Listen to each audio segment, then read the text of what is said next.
Pemirsa, pemerintah telah menyampaikan RUU tentang APBN tahun anggaran 2021 dan nota keuangan untuk dilakukan pembahasan antara Dewan Perwakilan Rakyat Republik Indonesia dengan pemerintah. Tema kebijakan fiskal era APBN 2021 yakni percepatan pemulihan ekonomi dan penguatan reformasi. Tahun 2021 menjadi masa yang penting dalam proses akselerasi pemulihan ekonomi nasional dari dampak pandemi COVID-19, sekaligus menjadi momentum untuk melanjutkan dan memantapkan berbagai reformasi kebijakan untuk mempersiapkan fondasi yang kokoh dalam rangka melaksanakan transformasi ekonomi menuju negara maju. Dan pemirsa, berikut kami hadirkan cuplikan nota keuangan yang akan kami bagi dalam 2 segmen berikut ini. Terima kasih Pak Menko, Bapak Menko Perekonomian, Bapak-Bapak dan Ibu sekalian, para menteri yang hadir di mezanin maupun melalui virtual, dan para media yang kami hormati. Kami akan sampaikan terutama beberapa indikator-indikator yang akan menjadi landasan bagi estimasi dan penetapan RAPBN 2021 yang tentu dalam 2 bulan ke depan masih akan dibahas dengan Dewan Perwakilan Rakyat. Pertama, tadi telah disampaikan oleh Pak Menko mengenai perkembangan COVID dan beberapa negara tetangga kita yang mengalami resesi sangat dalam atau kontraksi sangat dalam pada kuartal keduanya. Dan ini memberikan peringatan kepada kita supaya kita juga tetap berhati-hati karena dampak COVID ini terutama di kuartal ketiga dan keempat masih harus kita kelola secara baik. Nah, untuk Indonesia, pertumbuhan ekonomi tahun 2020 yang mengalami tekanan akibat COVID, kita melakukan revisi dari yang kita sampaikan pada bulan Maret-April pada pembahasan Dewan Perwakilan Rakyat awal dari KEM PPKF. Halaman 7, tadinya pemerintah memperkirakan tahun ini pertumbuhannya ada di kisaran 0,4 minus sampai dengan 2,3. Perkiraan terakhir yang kita lakukan sesudah melihat realisasi kuartal kedua dan angka pada bulan Juli, kita perkirakan untuk pertumbuhan tahun 2020 range-nya ada di minus 1,1 hingga 0,2%. Artinya agak bergeser ke arah negatif atau mendekati 0. Ini karena kita melihat bahwa tekanan di kuartal kedua sangat dalam dan faktor-faktor untuk kuartal ketiga harus betul-betul diusahakan, tidak hanya tergantung dari pemerintah meskipun pemerintah merupakan pemegang peran yang cukup besar di dalam pemulihan ekonomi. Proyeksi ini kalau kita lihat terutama terkait pada konsumsi rumah tangga yang memang mengalami tekanan yang cukup dalam dan kita perkirakan ada di dalam pertumbuhan antara minus 1,3 hingga 0%. Sedangkan untuk PMTB yang merupakan investasi juga masih di dalam kisaran zona negatif minus 4,2 hingga 2,6 negatif. Ekspor maupun import seiring dengan tekanan yang luar biasa di global economy juga mengalami tekanan masih dalam zona negatif, yaitu minus 5,6 untuk ekspor hingga minus 0,4 dan untuk import minus 10,5 hingga minus 8,4. Tentu kita akan melihat terutama pada pencapaian kuartal ketiga untuk melihat proyeksi 2020 ini. Nah, dengan ketidakpastian pada tahun 2020 yang masih akan terus berlangsung hingga akhir tahun, maka proyeksi ekonomi tahun depan meskipun akan diperkirakan pulih masih sangat tergantung pada keberhasilan penanganan COVID, terutama pada efektivitas penanganan COVID dari masyarakat dengan partisipasi untuk disiplin protokol kesehatan, ketersediaan atau penemuan vaksin dan ketersediaan vaksin tahun 2021. Juga dukungan ekspansi fiskal tahun 2021 yang masih akan tetap dilakukan dengan melanjutkan program pemulihan ekonomi nasional baik dari sisi demand dan supply, serta yang disampaikan oleh Bapak Presiden akselerasi dari reformasi terutama untuk mendorong produktivitas, daya saing dan iklim investasi. Ini nanti terwujud dari sisi RUU Omnibus Law yang masih dalam pembahasan, reformasi anggaran dan dari sisi lembaga pengelolaan. Kita tentu akan sangat juga dipengaruhi oleh prospek pertumbuhan ekonomi dunia yang mungkin pada kuartal ketiga nanti akan banyak muncul revisi proyeksi growth untuk tahun 2021 yang akan dilakukan oleh lembaga-lembaga internasional. Di mana untuk tahun 2021 nampaknya masih akan sangat tergantung juga kepada penanganan COVID dan apakah terjadi second wave. Nah, dengan ketidakpastian ini tentu kita akan terus menggunakan instrumen kebijakan yang dimiliki pemerintah secara maksimal. Koordinasi kebijakan fiskal moneter akan terus dijaga untuk bisa menciptakan lingkungan yang kondusif bagi pertumbuhan dan pemulihan ekonomi, serta dapat menciptakan stabilitas terutama kepada instrumen-instrumen yang penting seperti surat berharga negara, pasar saham maupun nilai tukar. Burden sharing antara fiskal dan moneter yang selama ini sudah memberikan confidence dan cukup memberikan kontribusi terhadap sentimen positif di pasar surat berharga negara akan tetap kita jaga kredibilitasnya pada tahun depan.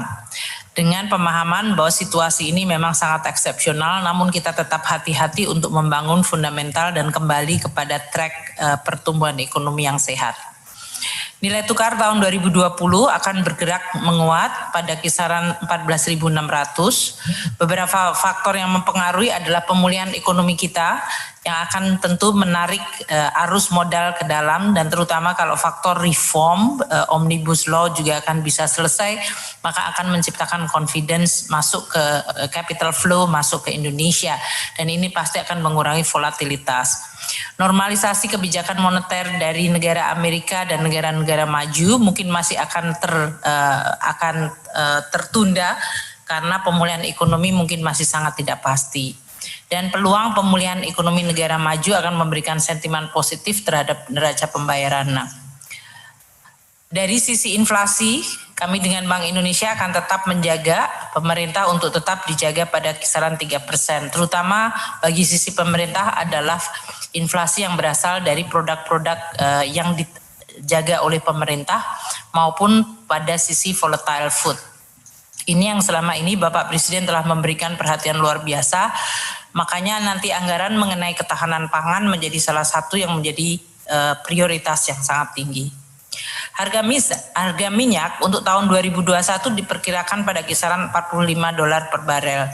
Ini tentu dengan asumsi bahwa pada tahun 2020 the worst is over, yaitu pada tadi yang disampaikan oleh Pak Menko, kejadian sampai harga minyak pernah pada 1-2 hari mengalami negative price, itu sudah dilewati dan sekarang sudah pada relatif stabil, yaitu pada kisaran 40.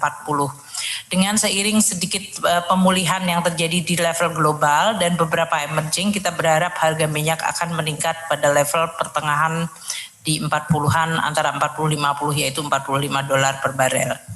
Lifting minyak dan lifting gas kita masih cukup struggle. Lifting minyak kita adalah pada 705.000 barel per hari, itu lebih rendah selama 4 tahun terakhir. Dan untuk lifting gas pun juga sekarang juga mengalami penurunan. Meskipun untuk 2021 kita harapkan akan sedikit lebih baik dibandingkan realisasi tahun ini.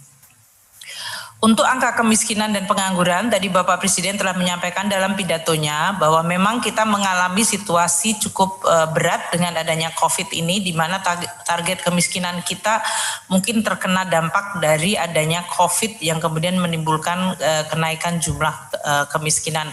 Namun kita akan tetap menjaga pada level single digit. Target kemiskinan tahun 2021 adalah antara 9,2 hingga 9,7. Kita pernah mencapai 9,4 tahun 2019 sampai dengan awal tahun 2020, kemudian mengalami setback ke 9,78 karena adanya COVID ini. Kita akan kembalikan pada track di antara 9,2 hingga 9,7%. Dari tingkat pengangguran juga sama, dengan adanya COVID maka terjadi kenaikan jumlah masyarakat yang terkena PHK dan jumlah pengangguran. Kita akan kembalikan pada track di kisaran 7,7 hingga 9,1%.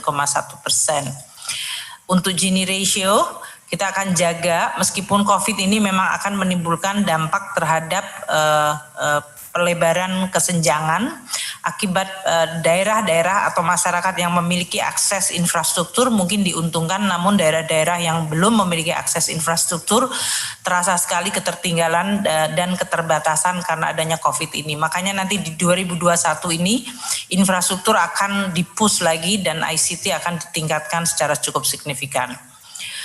Jadi asumsi dasar yang dipakai untuk melakukan estimasi APBN RAPBN 2021 adalah pertumbuhan ekonomi antara 4,5 hingga 5,5 dengan inflasi 3%, tingkat suku bunga SBN 10 tahun di 7,29. Kita berharap lebih rendah dari ini seperti tren yang terjadi pada tahun ini. Nilai tukar di 14.600, harga minyak $45 per barel, lifting minyak di 705.000 barel per hari dan lifting gas 1.007 atau 1.007.000 barel per hari. Nah, untuk APBN ini sesuai dengan yang disampaikan Bapak Presiden, temanya adalah percepatan pemulihan ekonomi dan penguatan reform. Jadi memang tujuannya adalah mendorong pemulihan ekonomi dan penguatan reformasi. Kita semua tahu bahwa pemulihan ekonomi mutlak perlu apabila kesehatannya juga terjaga. Maka nanti dari sisi anggaran kesehatan akan terlihat adanya masih anggaran yang cukup signifikan dialokasikan. Jadi untuk tema ini ada 4 hal: melanjutkan dan mempercepat pemulihan ekonomi, yaitu dengan penuntasan penanganan COVID dan pemulihan ekonomi nasional seperti yang sudah dilaksanakan di tahun 2020 diakselerasi atau diteruskan di tahun 2021.